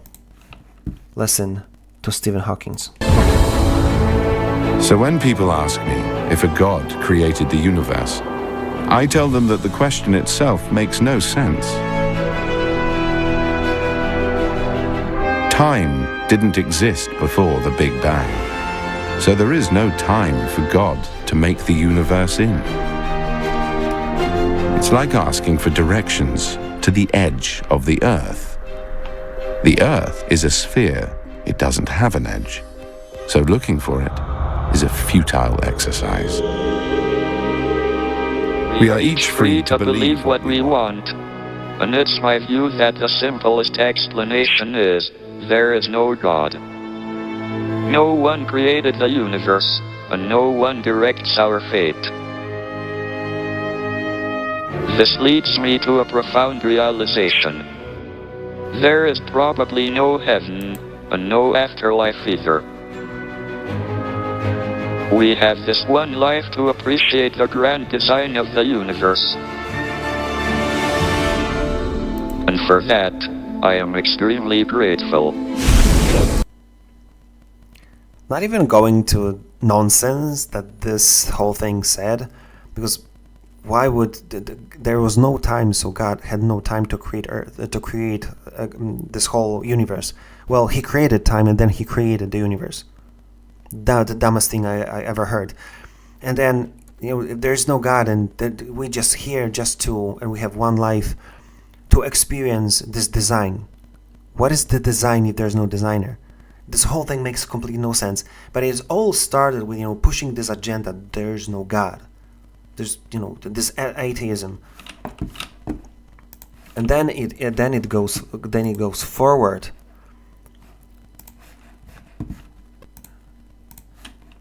With things like this.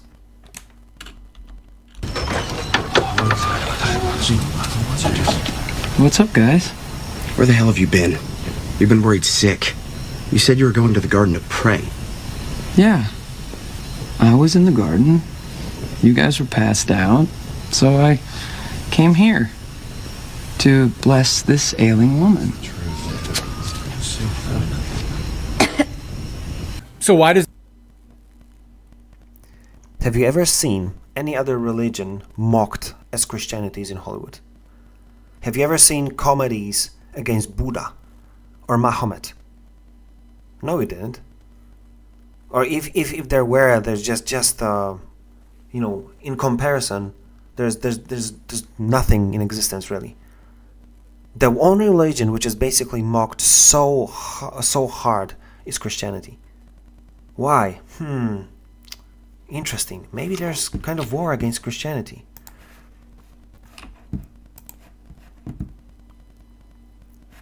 And then you can jump to kind of other things and see this. There's some website, not really nice in how it's built. Why would you have a pentagram or hexagram on a map of Washington, D.C.? Why would the capital of the United States have a pentagram, in a reverse pentagram, on its map? And then, obviously there's a controversy about it. But then you can listen to this. As award-winning filmmaker Christian Pinto noted in the preface of my book, Zenith 2016, all serious researchers contend that the controversy over the so-called Washington, D.C. street layout forming a pentagram is not about whether it's truly there.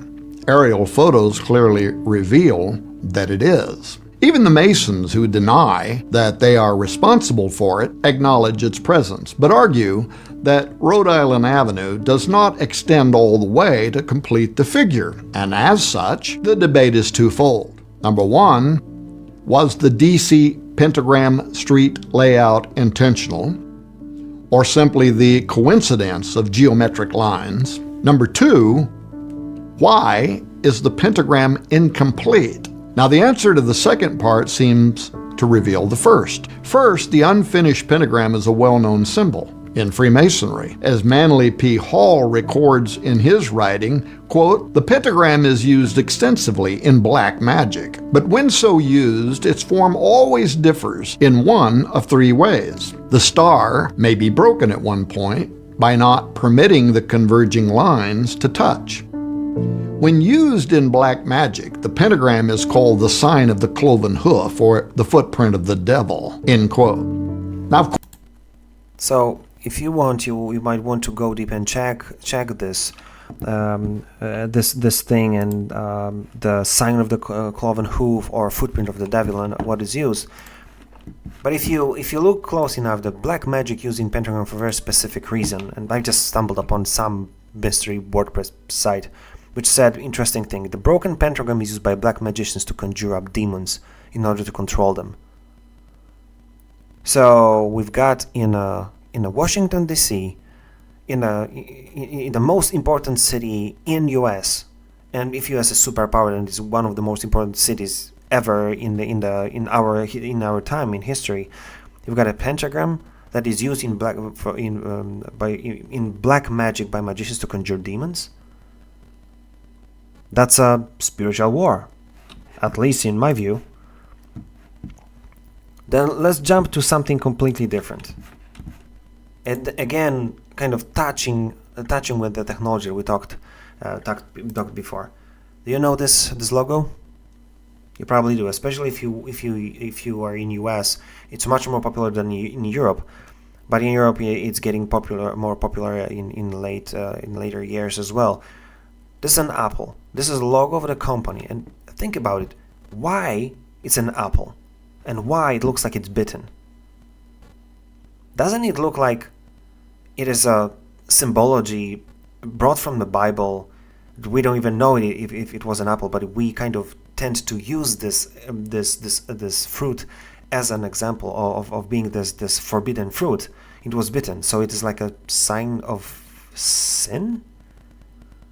But no, impossible. So then, have you heard that the first Apple computer that was sold in '76, it cost $666.66.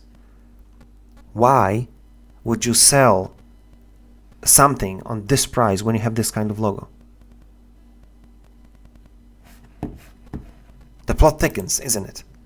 And look at this. This is something that is kind of new as far as I know, but kind of interesting to see. Wild and crazy Friday night findings. We just discovered, which we already knew, that your phone, an iPhone specifically, takes an infrared picture of you with your Face ID every 5-ish seconds, and we looked at it through an infrared camera, and it's pretty wild. Let's show you. Okay, have your home screen? It's on the home screen. Not touching anything. No buttons. Okay, infrared lens on the camera. Boom, there was one. 2. That's so wild. Okay, cover the camera. Okay. Oh, there was another one. Okay, nothing. Oh, it's trying. It's taking pictures of your finger. Okay, move your finger. Ready? Boom. Wild. Wild and crazy Friday night. So this happens not only with the iPhone, but with other phones as well. But I want you to think about it. When you take your phone and it makes every 5 seconds, it takes a picture of you or of whatever it's laying. It basically can do many things. It can make photos of you when you're just, scrolling through Instagram or TikTok or whatever you use, or it can take pictures of you sitting on a toilet, or it can make photos of you scrolling through TikTok when your naked spouse is walking in front of it. Have you ever thought about it? That's why you can see there are pictures of some interview with what is his name, the guy from the Facebook, Mark Zuckerberg, with his camera covered, in his own laptop. And if you go to the internet, I'm not going to go there, but just as a side note, an interesting fact, there's software what can add like tons of pictures done in. Where's my phone?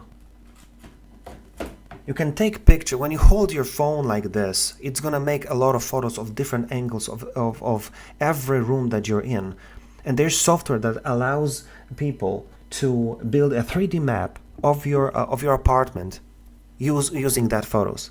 So basically, if someone would want to, and if this thing really makes every 5 seconds a photo and sends it somewhere, they might have full 3D view of your apartment and every crazy photo of you, your wife, your kids, just because we never cover the camera on our phones.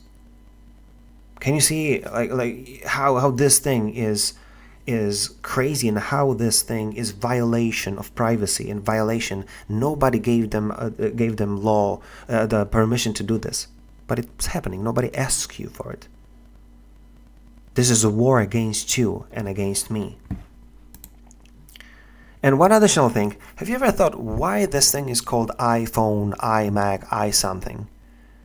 What if this thing is really 666 and it has a logo of sin?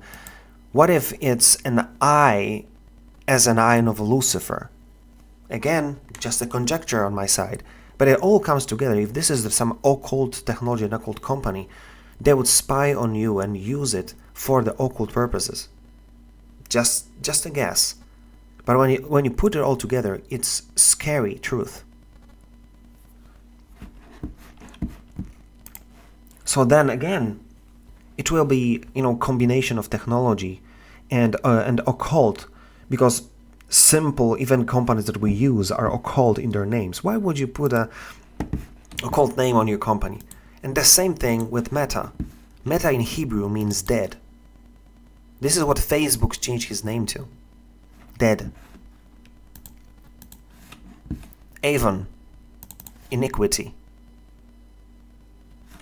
If you look at, I didn't just popped in my head. If you look at symbology of the logos, you'll see so many, like Google Chrome being 666, like Google Gmail being a Masonic symbol that Masons use in their symbology, and tons others, like World Economic Forum having 666 in their name.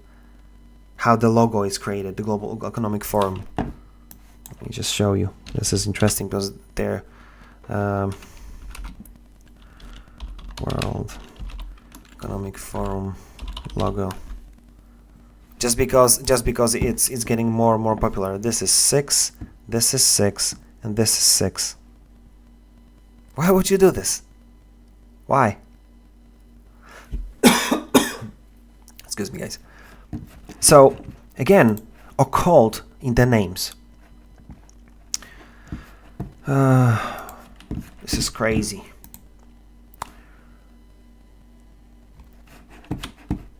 Let me see what I've got here. Google names. Yeah, another thing that it's getting even darker in all of this is, abandonment of all moral values and going back to abortion. And this is something that's obvious, right? That the murdering of kids was the most occult thing you could do in the cult of Baal and others. And we're going back to this abortion, and we just murdering kids in masses. And if you understand what people are taking care of this, like Planned Parenthood, which is basically connected to Bill Gates because that's his thing. There's a documentary that shows that basically every Planned Parenthood has nothing really to do with planning a family.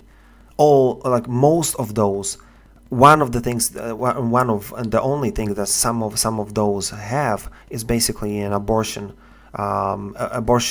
feature. So they are basically abortion clinics, not for planning families. So, but again, going into politics. Look at this. The secret gatherings of the elite. I want to get into it. And I want to begin, Jesse, with a video. Now, Bohemian Grove. What is Bohemian Grove? Bohemian Grove is a location where supposedly the elite come together, and for a weekend they do apparently meetings, and they interact with each other, and they have a great time apparently. But we have leaked footage that came out a very long time ago by a gentleman, Alex Jones, who snuck his way in to the Bohemian Grove with a little camcorder. And I want you to see exactly what these people are up to. First, we'll talk a little bit about it in this clip. I'll bring it back for Jesse to discuss it, and then we'll go back and forth because I have a few little clips. So let's start off with the first clip, Bohemian Grove. Here it is. The Grove is dominated by Republicans, the supposed party of Christian conservative family values. But the Grove has its share of high-powered Democrats as well. It's also important to note that the Grove itself was founded in 1872 by West Coast journalists, and that the National Press Club adopted the iconography of the Grove for its Great Seal. There are three major icons used in the cremation of care ritual. Moloch, the owl idol, the curved staff carried by the high priest, and the eternal flame lamp, the Arabian-style lamp which the priest uses to ignite his torch, which he then uses to burn the human effigy Care. Here are video stills of the effigy after it has been burned on the altar in the morning. Many researchers of the global elite believe that real sacrifices are going on at the Grove. When I filmed the ceremony in 2000, I saw no evidence of this. It looked like an effigy, and the Druid priest were easily able to pick it up and take it up the steps to the platform.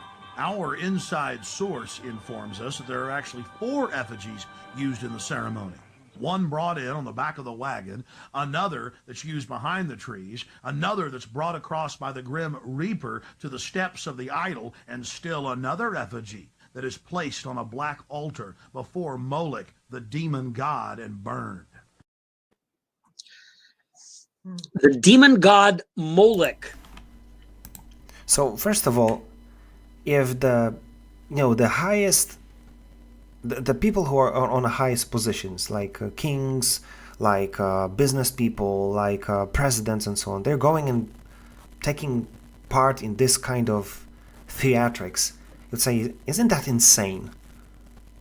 That they even have a Moloch there and fake human sacrifice. Isn't that absurd? But then listen to what Jesse's saying about it. And these burnt offerings.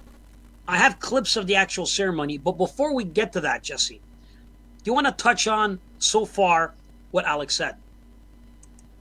Yeah, so Bohemian Grove is a place that, is owned by some higher elite individuals, particularly one named Somerset Belanoff.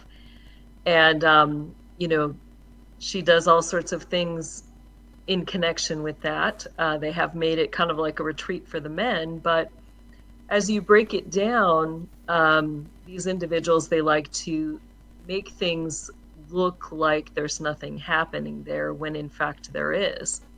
So underneath that statue of Molech, there is an altar, and there are sacrifices that happen there as they, usually they'll have like a mirror sacrifice, which means that above ground is where they're killing the female, and then the blood will drip down onto a female below that's on the altar underneath it, and they'll release her later, but she'll be down there for a time, and that blood will be dripping down on her, and that's they call that the living sacrifice, where they release one of the victims. It's part of the old Jewish tradition where they had the guilt offering, and usually that would be done with 2 goats.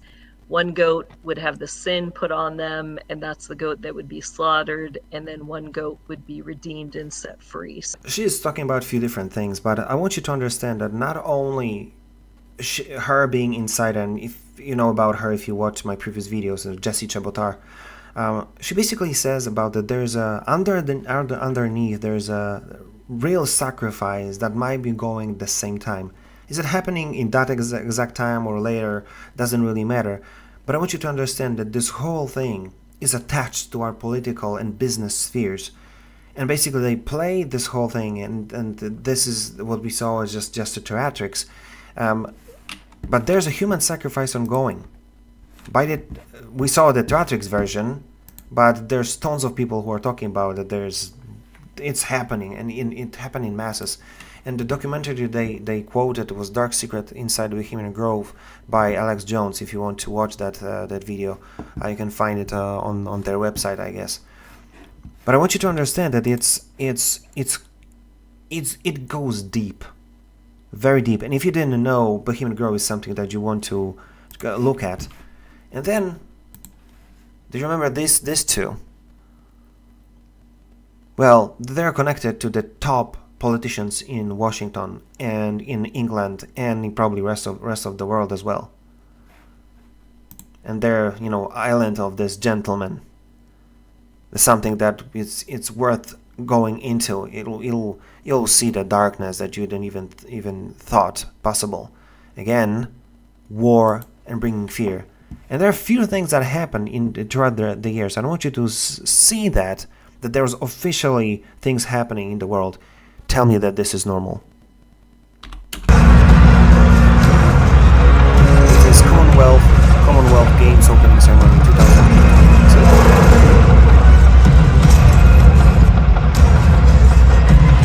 I want you to know that this bull is the symbol of Baal. Very vicious and God, demon requiring human sacrifice. Does this thing look normal to you? Supporting it? You got symbols over here, the sun, over here. Is this normal to you? As far as I know, Katy Perry had something with a bull as well, so it's not the only thing. I'm not gonna play the audio here because I don't want YouTube to remove my video because of the copy claims.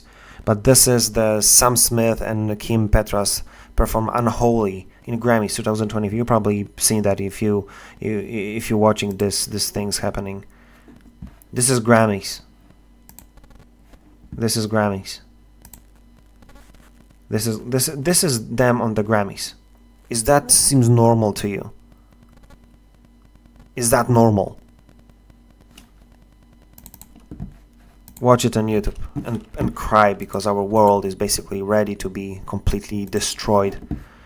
This is in Switzerland. They opened the longest tunnel, and this is what they did as an opening ceremony. It's the first part of it, as far as I remember. Let me just jump a little bit.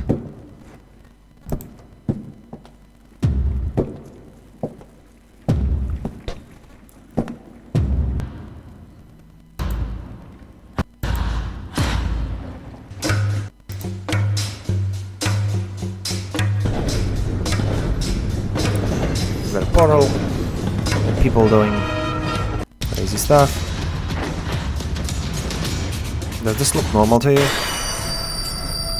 Oh, wait, it's not. That's not it. That seems normal to you? Look at this. Switzerland, official opening of the tunnel, and all the officials are there.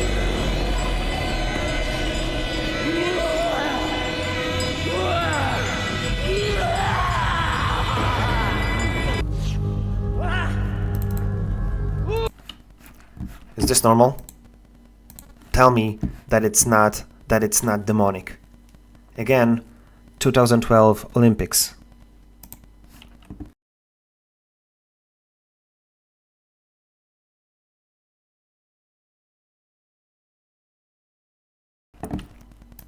Watch the whole thing.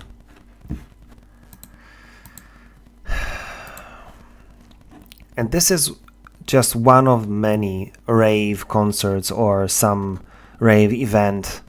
I'm gonna play just a short part of it, and this is when you know people going to those things, they'll tell you that it's normal.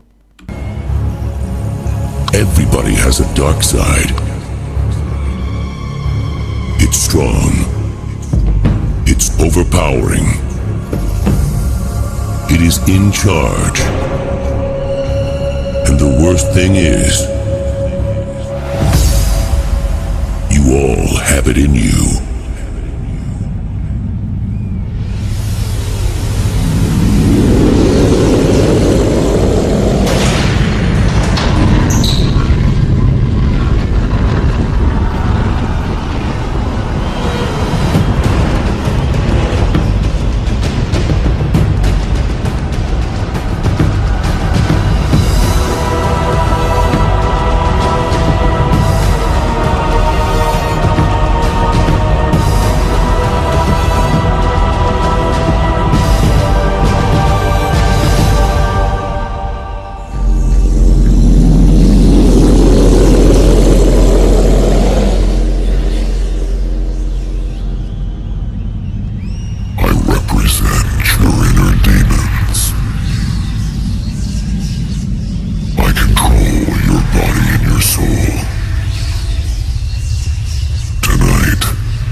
is this normal to you?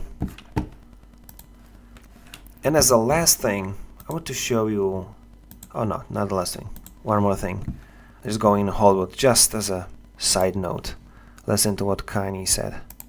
They try to suppress you, but that's how they try to categorize They you. can't control me. You get what I'm saying? They can control Shaq. They can control Charles Barkley. They can control LeBron James. They can control Jay-Z and Beyonce. But not you, man. But they can't control me. You Not see, it you. ain't no name I won't name. It's up. Not you. You know what I'm saying? And just for Minister Farrakhan, I love you, but the way you read that, I took that as a slight. You know what I'm saying? I'm taking no disrespect from nobody. So let's get on the phone and let's talk that out. I don't care who you are. I ain't taking no slice from nobody, right? I ain't taking no slice from nobody. It's God. That's the only person that I serve. My mom ain't here. My mama was sacrificed. Me too. You understand? Yeah. I'm Christian. Michael Jordan, what about him? His daddy, right? Bill Cosby, his son, right? Dr. Dre, his son. You know, out in Hollywood, a lot of people come up missing. Feels like it might be a lot of that in order to control, traumatize. They want to monetize and traumatize. Watch the whole thing. That's what's going on in Hollywood, and we're watching them and giving them possibility to, I don't know, bless us with their demonic blessing. I don't know if this is true, but someone said that it was debunked, but not really sure, because when you listen to people who are in this whole thing, they tell you this is exactly truth. That probably that supposedly Macaulay Culkin said that satanic Hollywood elites murder children during rituals. Read the whole thing, bloody and crazy. If you don't believe that, listen to what Mel Gibson said about Hollywood. Are drenched in the blood of innocent children, according to Mel Gibson, who claims the consumption of baby blood is so popular in Hollywood that it basically operates as a currency of its own. Just a snippet.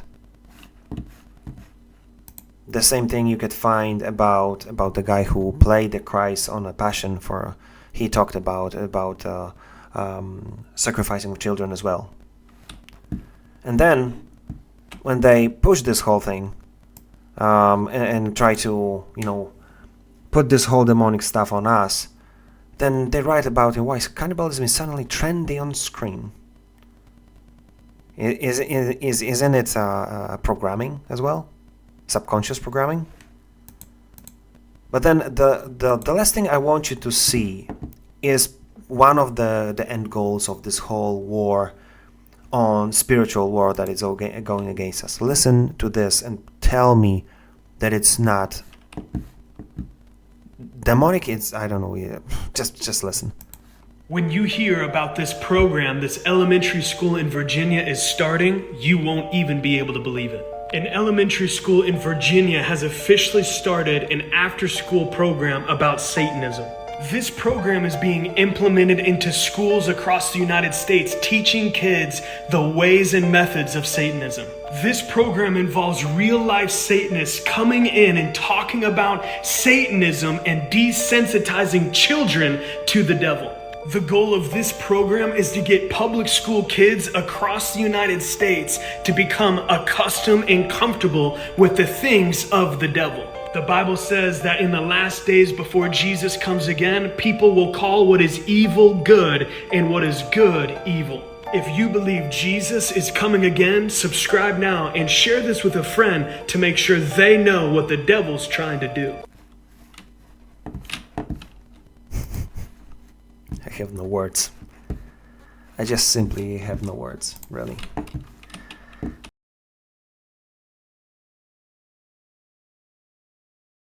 And I'm Ryan Wolf. Our greatest responsibility is to serve our Treasure Valley communities, the El Paso, Las Cruces communities, Eastern Iowa communities, Mid-Michigan communities. We are extremely proud of the quality, balanced journalism that CBS 4 News produces. But we are concerned about one-sided stories plaguing our country. The sharing of biased and false news has become all too common on social media. More alarming, some media outlets publish these same fake stories without checking facts first. The sharing of biased and False news has become all too common on social media. More alarmingly, some media outlets publish these stories without checking facts first. Unfortunately, some members of the media use their platforms to push their own personal bias and agenda to control exactly what people think. And this is extremely dangerous to our democracy. This is extremely dangerous to our democracy. This is extremely dangerous to our democracy. This is extremely dangerous to our democracy. This is extremely dangerous to our democracy. This is extremely dangerous to our democracy. This is extremely dangerous to our democracy. This is extremely dangerous to our democracy. This is extremely dangerous to our democracy. This is extremely dangerous to our democracy. This is extremely dangerous to our democracy. This is extremely dangerous to our democracy. This is extremely dangerous to our democracy. This is extremely dangerous to our democracy. This is extremely dangerous to our democracy. This is extremely dangerous to our democracy.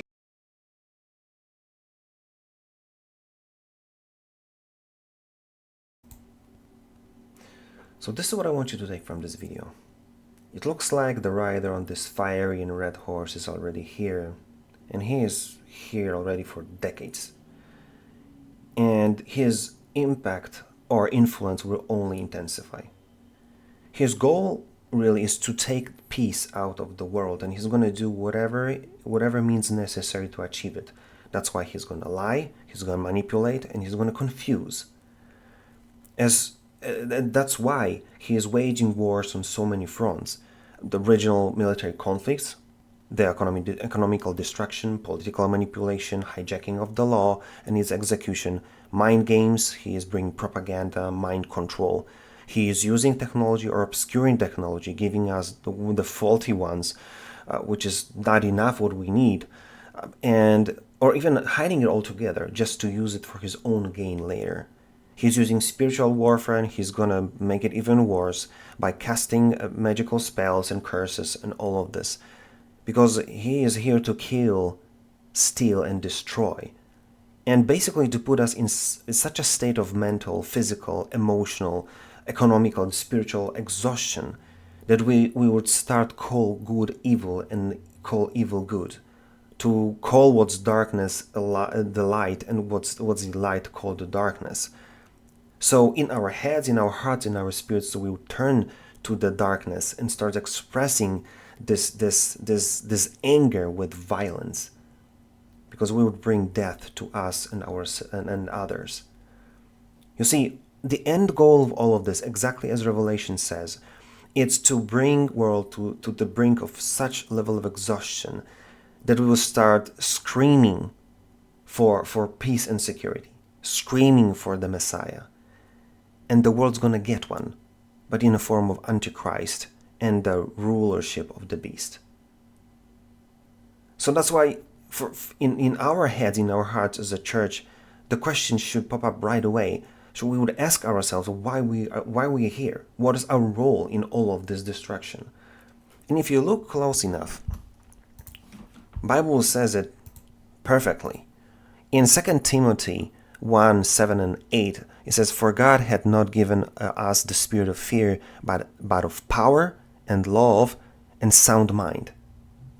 It's completely opposite to the things that this writer is bringing, right? Not spirit of fear, but of power. Not spirit of confusion, but sound mind.